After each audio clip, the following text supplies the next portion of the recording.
बकरी को ज़बह किया था बाप ने।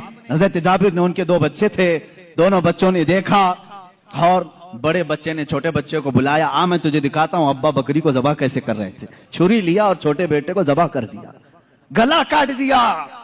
और जैसे ही खून निकलने लगा, मां ने देखा, घबराई, बच्चे को पकड़ने के लिए कि चाकू उसके हाथ में थी, वो दौड़ता हुआ छत पर चढ़ा और पांव फिसला, छत से गिरा। नीचे गिरते ही सर पर चोट आई, वहीं फौत हो गए। एक साथ 2 बच्चों का इंतकाल किस वक्त, जिस वक्त हुजूर की दावत घर में हो रही। हजरत जाबिर को मालूम नहीं था, वो खाना बनाने का हुक्म देकर चले गए थे, यहां दोनों बच्चे फौत हो चुके थे।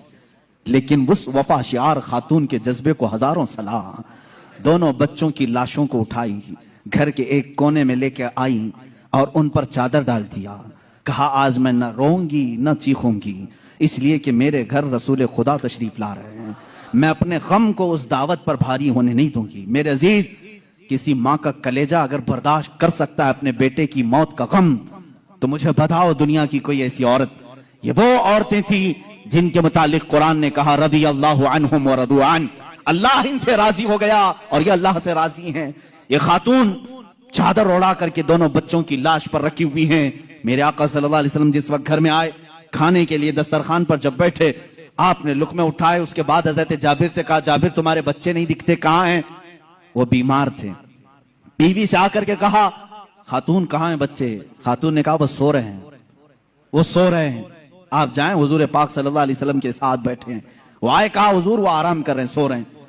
हुजूर पाक सल्लल्लाहु अलैहि वसल्लम ने फरमाया जाओ उनको ढूंढ लाओ। दोबारा आए, खातून से कहा कि बच्चे कहां हैं? कहा आपको मालूम था वो बीमार थे। कहां वो बीमार थे? कहा वो बहुत अच्छी नींद में सोए हुए हैं, नहीं उठेंगे।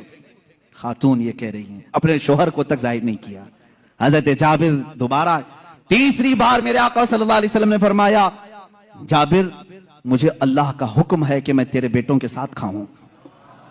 हुजूर पाक सल्लल्लाहु अलैहि वसल्लम दस्तरखान से उठ गए, खाना रखा हुआ था, अंदर खुद चल करके आए, खुद पूछा कि कहां सो रहे हैं, मुझे भी दिखा दो।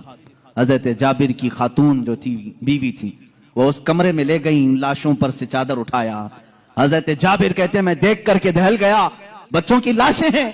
अल्लाह के नबी सल्लल्लाहु तआला अलैहि वसल्लम करीब गए, दोनों बच्चों के हाथों को पकड़ा और कहा बहुत देर से हम तुम्हारे इंतजार में, उठो दस्तरखान बिछा है।